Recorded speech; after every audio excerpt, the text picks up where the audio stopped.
بسم الله الرحمن الرحيم السلام عليكم ورحمة الله. بسم الله الرحمن الرحيم والصلاة والسلام على أشرف الأنبياء المرسلين নবিয়ানা মুহাম্মদ ওয়া আলা আলিহি ওয়া আসহাবিহি আজমাইন। আমাদের ধারাবাহিক হালাকার বিষয় হলো শিরক। আজকের বিষয় আমরা নির্ধারণ করেছি শিরকের সিরিয়াল অনুযায়ী। আজকে হবে মান্যতে শিরক। মান্যত করতে হবে একমাত্র আল্লাহ তাআলার জন্য, আল্লাহ তাআলার সন্তুষ্টির জন্য। রাসূল সাল্লাল্লাহু আলাইহি ওয়াসাল্লাম বলেছেন, আল্লাহ পাক বলেছেন, যারা মান্যত করে তারাই প্রকৃত কল্যাণমুখী। তারা হচ্ছে সূরা ইনসানের বা দাহরের 7 নম্বর আয়াতে আল্লাহ পাক বলছেন, বিভিন্ন আয়াতে আল্লাহ পাক বলছেন। তবে রাসূল আকরাম সাল্লাল্লাহু আলাইহি ওয়াসাল্লাম করে মনে রেখো, সে আমার সাহাবীরা, হে আমার উম্মতেরা, মনে রেখো, মানত করে তোমার তকদিরের ভালো মন্দ পরিবর্তন করতে পারবে না। আল্লাহ তোমার তাকদিরে যা লিখে রেখেছেন তাই হবে। জররা পরিমাণ কমাইতে পারবে না, জররা পরিমাণ বেশি কম করতে পারবে না। তবে মান্যতকারীদের জন্য একটা শুভ সংবাদ হলো, মান্যত যারা করে তারা কৃপণের ধন যায়। মানতকারী শুধু এতটুকু তাদের লাভ হয়, কৃপণ থেকে কিছু ধন বের হয়ে আসে। কারণ কৃপণ কখনো আল্লাহ রাস্তায় স্বাভাবিকভাবে দান করে না। যখন বিপদে পড়ে তখন বলে যে, আল্লাহ আমাকে এই রোগটা থেকে সুস্থ করে দাও, আমি তোমার রাস্তায় 10,000 টাকা দিব, মসজিদ মাদ্রাসায় এতিমখানা দিব, একটি ছাগল দিব, একটা গরু দিব। তো ওই কৃপণ কখনো দেয় না। এই সুযোগে আল্লাহ তার থেকে কিছু টাকা খসিয়ে নিলেন। রাসূল সাল্লাল্লাহু আলাইহি ওয়াসাল্লাম তার কোনো কাজে আসবে না। দেখেন, মানবটা যারা মানত করে তারা কৃপণ প্লাস কত বড় দূর্তরাজ, কত বড় চালাক, তাদেরকে একটু ভালো করে দেখেন। তারা মানত করার সময় কি বলে যে, আল্লাহ আমি এই বিপদে পরিস্থিতি, আমার বিপদটা যদি উদ্ধার করো, যদি উদ্ধার করো আমি তোমার রাহে 10,000 দিব, একটা ছাগল দিব, একটা কমে। যদি তার মানে আল্লাহ আপনারটা বাকি, আগে আমারটা দেন। আর রাসূল সাল্লাল্লাহু আলাইহি ওয়াসাল্লাম কাছে যদি কেউ মানত করেও, মানত এবং হইতিব বিপদে পড়ছে, 10,000 টাকা, একটা ছাগল, একটা গরু, একটা কোরবানি আল্লাহর রাহে দিয়ে বলতে, আল্লাহ আমি তোমার রাহে, তোমার সন্তুষ্টি চেন দিয়েছি, আমাকে বিপদ থেকে উদ্ধার করো। তার মানে আগে আল্লাহটা আদায় করে দিয়ে তারপর তোমারটা আশায় করো। কারণ তুমি সিটিং করতে পারো, তুমি প্রতারণা করতে পারো, আর তুমি খেলাপ করতে পারো। আল্লাহ খেলাপ করবে, আল্লাহর ওয়াদা হক, ওমা কাদার আল্লাহ হাক্কা কাদারি।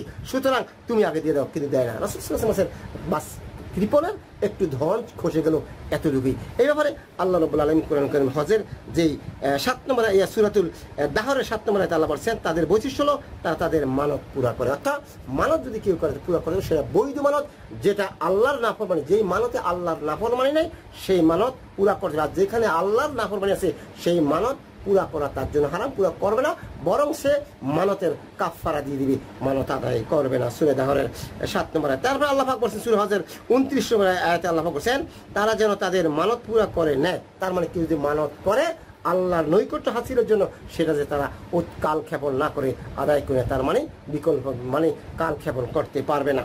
এখন বলবেন হাদিসের সাথে কন্ট্রাডিকশন দেখা দিল। হাদিসের সাথে কন্ট্রাডিকশন না, বোঝার জন্য আমি সামনে আসতেছি। তারপরে আল্লাহ পাক সূরাতুল বাকারার 270 নম্বর আয়াতে বলেছেন, আউযু বিল্লাহি মিনাশ শাইতানির রাজিম, ওয়া মা আনফাকাতুম মিন নাফাকাতিন আও নাযারাতুম মিন নাযীর ফাইন্নাল্লাহা ইয়ালামু। তোমরা যা ব্যয় করো বা মানত করো তা অবশ্যই আল্লাহ তাআলা জানেন। এই দেখেন, এই আয়াতে ব্যাখ্যা বলি, ব্যয় করো যা মানত করো আল্লাহ পাক ভালো করে জানেন। তার মানে তোমার আমার অন্তরের খবর আল্লাহ রাব্বুল আলামিন ভালো করে জানেন। এখন যারা বুজুর্গ ওলিদের কবরের জন্য নিয়ত বা মানত করে যাচ্ছেন, তাদের মক্কার মুশরিকদের সামান্যটুকু ব্যবধান নাই। কারণ অনেকে আছে আল্লাহর রাস্তায়, এটা আবার বলছি, মানত করতে হবে, যদি করতে হয় আল্লাহর সন্তুষ্টি চিত্রে মানত করতে হবে।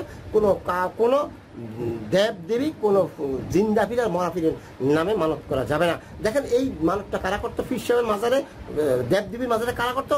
মক্কার কাফেররা। মক্কার কাফেররা তাদের যে ফসল হইতো, ফসলের একটা অংশ তাদের দেব দেবীর নামে রেখে দিত না। আউযুবিল্লাহি মিন যালিক। আজও দেখেন, মুসলমানের সন্তান গাছে একটা বড় ফল হয়েছে, পেঁপে গাছে একটা বড় পেঁপে হয়েছে, এই প্রথম পেঁপেটা তার মা, কলিজার টুকরো মা, পৃথিবীর সর্বশ্রেষ্ঠ, আল্লাহর পরে সর্বশ্রেষ্ঠ পীর সাহেব বলে পিতামাতা, সে পিতামাতা না দিয়া বাবার মাজারে মানত করে রাখছে। নাউযুবিল্লাহ। মক্কার কাফেররা যেটা করতো, মুসলমানের সন্তান তাই করে। মক্কার কাফেররা তাদের ফসল হইলে ফসলের একটা অংশ মাজারের জন্য, তাদের দেবদেবীর জন্য রাখতো। আর মুসলমানের সন্তান এমনও মানুষ আছে, তার বাড়িতে কোনো ফল, পুষ্টিতে বড় মাছ বা পশু হইলে বা পশুর দুধটা, প্রথম দুধটা নিয়ে তার বাবার মাজার নিয়ে দেওয়ার জন্য মানত করে। মক্কার কাফেরদের সাথে আর এই সমস্ত নামদারি মুসলমানদের সাথে কোনো পার্থক্য নাই। সেই কথা আল্লাহ রাব্বুল আলামিন কোরআন কারীমের সূরাতুল আনআমের 136 নম্বর আয়াতে আল্লাহ পাক বলেছেন। তারপর আমরা যে হাদিসটা আপনাদের সামনে পেশ করলাম, যে মানত করলে কৃপণের ধন যায়, সেটা সহিহ মুসলিমের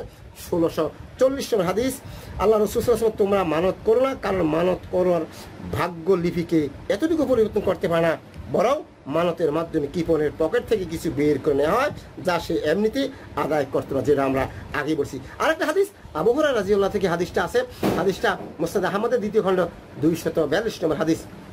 আল্লাহ রাসূল বলেছেন যে আল্লাহ তাআলা বলেন, মানতের মাধ্যমে আদম সন্তান এমন কিছু অর্জন করতে পারে না যা আমি তার জন্য ইতিপূর্বে বরাদ্দ করিনি, তবে মানতের মাধ্যমে কৃপণের পকেট থেকে কিছু বের হয়, যে কথা আমরা পূর্বে আপনাদেরকে বলেছি। আরেকটা হাদিস আব্দুল্লাহ ইবনে আব্বাস রাদিয়াল্লাহু থেকে বর্ণিত, তিনি বলেন নবী সাল্লাল্লাহু আলাইহি ওয়াসাল্লাম বলেছেন, মানত 2 প্রকার, তার মধ্যে যা হবে একমাত্র আল্লাহ তাআলার জন্য তার কাফফার হবে শুধুমাত্র তা পূরণ করা, আর যা হবে শয়তান, যেটা আমরা বলছি যে একমাত্র যেটা আল্লাহ সন্তুষ্টির জন্য, আল্লাহকে রাজি খুশি করার জন্য সেটা আদায় করতে হবে, আর যেটা শয়তানের জন্য করা হবে সেটা আদায় করা যাবে না, বরং সেটা মানত যে করছে সেই মানতের কাফফারা দিবে এবং তওবা ইস্তেগফার করে।